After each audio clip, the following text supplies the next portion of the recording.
تو اللہ رب العزت نے ارشاد فرمایا کہ اللہ کی اور اس کی جنت کی طرف جلدی کرو، اور اگر اللہ کی راہ میں تم قتل کیے جاؤ یا تمہاری اولاد قتل کی جائے یا تم زخمی ہو جاؤ تو تم اس پر صبر کرو، اور اگر تم کسی کے ساتھ احسان کرو اور نیک سلوک کرو اور وہ تمہارے ساتھ برا سلوک کرے۔ اب فرمایا گیا کہ گناہوں سے توبہ کر کے اللہ عز و جل کے فرائض کو ادا کر کے نیکیوں پر عمل پیرا ہو کر اور تمام اعمال میں اخلاص پیدا کر کے اپنے رب عز و جل کی بخشش اور جنت کی طرف جلدی کرو۔ جنت اتنی وسیع ہے کہ ساتوں آسمان اور ساتوں زمین سے بھی زیادہ، بلکہ اس کے برابر اور اس سے بھی زیادہ وسیع ہے۔ جنت ساتوں آسمان کے اوپر ہے اور جہنم ساتوں زمین کے نیچے ہے۔ ہمارے چینل سے جڑنے کے لیے یوٹیوب پر آسان تفسیر قرآن سبسکرائب کریں۔ الصلاۃ والسلام علیک یا رسول اللہ، الصلاۃ والسلام علیک یا حبیب اللہ، الصلاۃ والسلام علیک یا نور اللہ، صلی اللہ تعالی علیہ وسلم۔ اللہم افتح علینا حکمتک وانشر علینا رحمتک یا ذا الجلال والاکرام۔ اعوذ باللہ من الشیطان الرجیم، بسم اللہ الرحمن الرحیم۔ وسارعوا الی مغفرۃ من ربکم وجنۃ عرضها السماوات والارض اعدت للمتقین، صدق اللہ العظیم۔ حضرات محترم، میں نے جس آیت کریمہ کو تلاوت کیا ہے وہ پارہ نمبر 4 سورہ آل عمران کی آیت نمبر 133 ہے۔ اس سے پہلے اگلی کچھ آیتوں میں ہم یہ سن چکے کہ اللہ رب العزت نے اگلی آیتوں میں یہ فرمایا، سب سے پہلے تو سود کھانے سے منع فرمایا، سود سے مسلمانوں کو روکا، اور اشارتاً ہی اشارتاً اس میں مسلمانوں کو یہ حکم دیا گیا کہ تم دنیا کے مال اور دنیا کی رغبت سے بچو، یعنی دنیا کی ظاہری جو زینت ہے، دنیا کا مال ہے، اس کی طرف مائل ہونے سے بچو، کیونکہ جو انسان دنیا کی رنگینیوں میں مبتلا ہو جاتا ہے، دنیا کے مال میں یا دنیا کی زیب و زینت کی طرف رغبت کرتا ہے تو پھر اس کے دل میں سستی پیدا ہوتی ہے اور وہ شخص اللہ کی یاد، اللہ کی عبادات سے غافل ہو جاتا ہے۔ اس لیے اللہ رب العزت نے اشارتاً دنیا کی طرف مائل ہونے سے ہمیں روکا، نیز پھر یہ بھی حکم دیا کہ اگر تم صبر کرو گے اور تقوی اختیار کرو گے تو فوراً ہی اللہ رب العزت کی مدد تمہارے لیے نازل ہوگی۔ اللہ تعالیٰ نے فرمایا کہ اللہ کی اور اس کی جنت کی طرف جلدی کرو، اور یہاں اللہ رب العزت ارشاد فرماتا ہے وَسَارِعُوا إِلَى مَغْفِرَةٍ مِّن رَبِّكُمْ،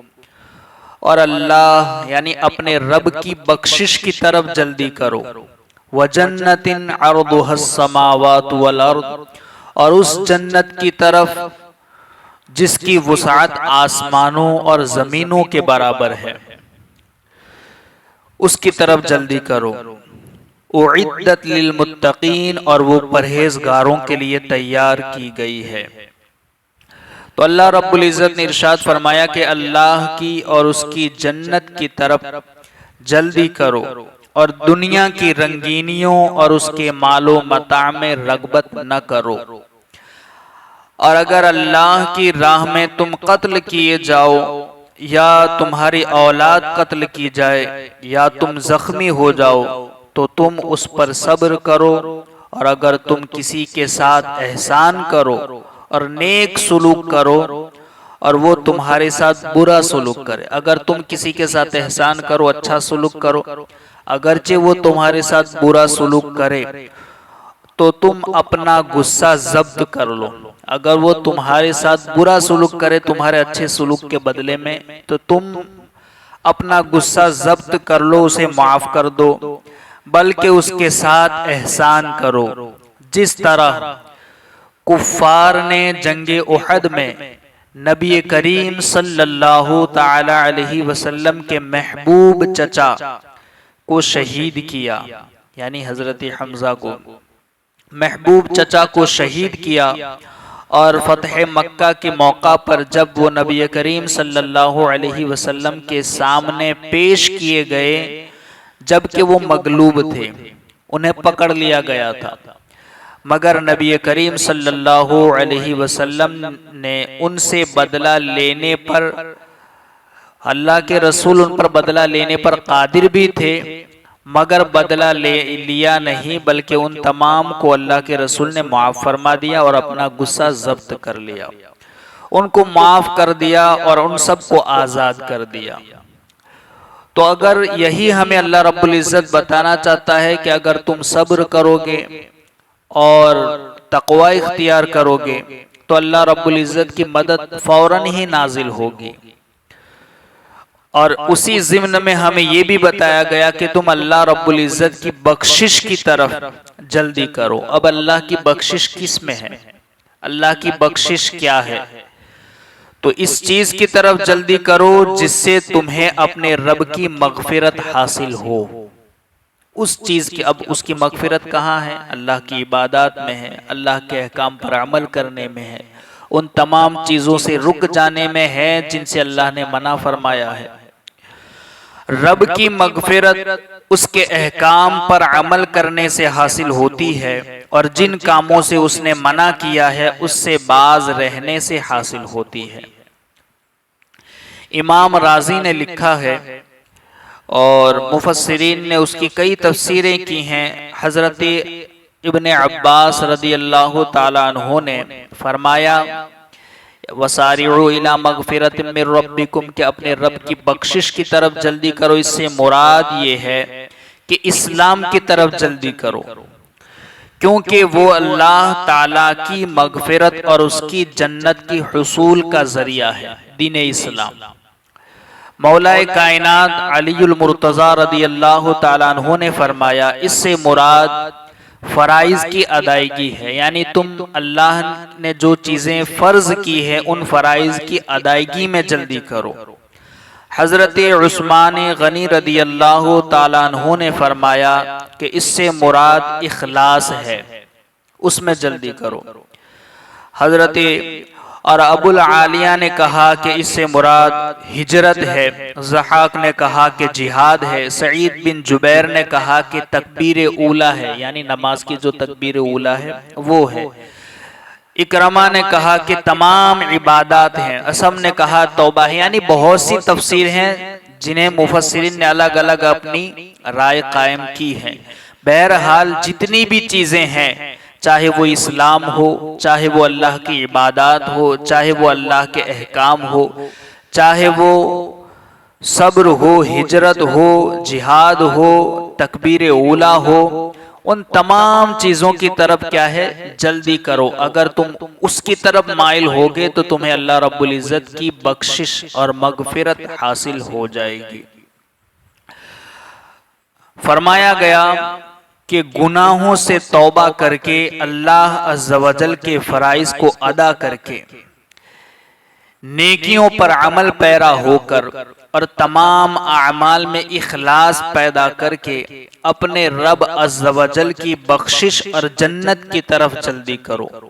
یعنی اب تمام چیزوں کو جوڑ کر ملا کر یوں معنی ہوگا کہ گناہوں سے توبہ کر کے، اللہ کے فرائض کو ادا کر کے، نیکیوں پر عمل کر کے، تمام اعمال میں اخلاص پیدا کر کے اپنے رب عز و جل کی بخشش اور جنت کی طرف جلدی کرو۔ پھر جنت کی وسعت اس طرح بیان فرمائی کہ لوگ سمجھ سکیں، یعنی مثال بھی ایسی دی جس مثال کے ذریعے لوگ سمجھ سکیں۔ عام طور پر انسان دنیا کے اندر سب سے بڑی چیز کیا دیکھتا ہے کہ بڑا آسمان ہے جس کے کنارے نظر نہیں آتے، تو آسمان ہی کی مثالیں دیں، زمین ہے کہ جس کا کنارہ نظر نہیں آتا، تو اسی لیے مثال بھی ایسی دی کہ جس کو لوگ سمجھ سکے، کیونکہ لوگ جب سب سے وسیع چیز دیکھتے ہیں وہ آسمان و زمین ہی ہے، اس سے وہ اندازہ کر سکتے ہیں کہ اگر تمام آسمانوں اور زمینوں کو ترتیب سے ایک لائن میں رکھ کر جوڑ دیا جائے تو جو وسعت بنے گی اس سے جنت کی چوڑائی کا اندازہ کیا جا سکتا ہے۔ یعنی ساتوں آسمان، ساتوں زمین کو لائن سے رکھ دیا جائے تو اس کی جو وسعت چوڑائی بنے گی، تو ساتوں زمین اور ساتوں آسمان، ہمیں تو ایک زمین کتنی لمبی چوڑی ہے اس کا اندازہ نہیں، آسمان کتنا لمبا چوڑا ہے اس کا اندازہ نہیں ہے، تو ساتوں آسمان اور ساتوں زمین کو اگر لائن بھی ترتیب رکھا جائے تو اس سے آپ کو جنت کی وسعت کا اندازہ ہوگا۔ یعنی جنت اتنی وسیع ہے کہ ساتوں آسمان اور ساتوں زمین سے بھی زیادہ، بلکہ اس کے برابر اور اس سے بھی زیادہ وسیع ہے۔ اس کو رکھ کر بھی ترتیب جوڑا جائے ایک لائن میں تو جو وسعت بنے گی اس سے جنت کی چوڑائی کا اندازہ کیا جا سکتا ہے کہ جنت کتنی وسیع ہے۔ حضرت انس بن مالک رضی اللہ تعالیٰ عنہ سے دریافت کیا گیا کہ جنت آسمان میں ہے یا زمین میں ہے، پوچھا گیا تو فرمایا کون سی زمین اور کون سا آسمان، یعنی کون سی زمین اور کون سا آسمان ایسا ہے کہ جس میں یہ جنت آ جائے، جس میں جنت سما سکے، بلکہ جنت تو اس سے کئی گنا زیادہ وسیع ہے۔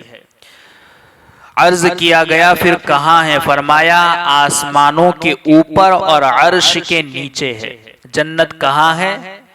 عرش کے نیچے ہے اور ساتوں آسمان سے اوپر ہے، اور جہنم کے بارے میں اسی طرح ہے کہ وہ ساتوں زمین کے نیچے ہے۔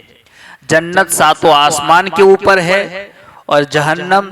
ساتوں زمین کے نیچے ہے۔ ایسا نہیں کہ جنت اور دوزخ پیدا کی جائے گی، بلکہ وہ پیدا ہو چکی ہے، وہ ساتوں آسمان سے اوپر ہے، جہنم ساتوں زمین کے نیچے ہے۔ جنت نہایت عظیم الشان جگہ ہے، اللہ تعالیٰ کی رضا اور اس کے دیدار کا مقام ہے۔ یعنی جنت وہ جگہ ہے جہاں اللہ رب العزت کا دیدار ہر مومن کرے گا۔ قرآن پاک میں جنت کی عظمت کو بکثرت بیان کیا گیا ہے۔ اللہ تعالیٰ اپنے حبیب صلی اللہ علیہ وسلم کے صدقے ہمیں جنت الفردوس میں اپنے پیارے حبیب صلی اللہ علیہ وسلم کا پڑوس نصیب فرمائے۔ یہ بات بھی سامنے رکھیں کہ اس آیت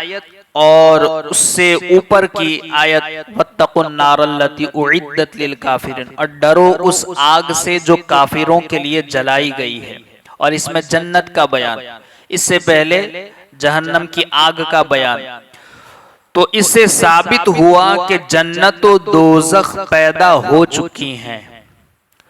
اور وہ دونوں موجود ہیں، کیونکہ دونوں آیتوں میں ماضی کے زمانے میں جنت و دوزخ کے تیار ہونے کا ذکر فرمایا گیا ہے۔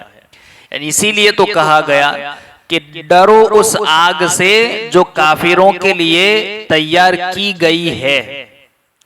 اور یہاں کہا گیا اور جلدی کرو اپنے رب کی بخشش اور اس جنت کی طرف جو ساتوں آسمان اور زمین کے برابر ہے۔ تو ان آیتوں سے پتہ چلتا ہے کہ جنت اور دوزخ دونوں موجود ہیں، پیدا ہو چکی ہیں۔ اللہ رب العزت کہیں سنی باتوں پر ہم سب کو عمل کی توفیق عطا فرمائے۔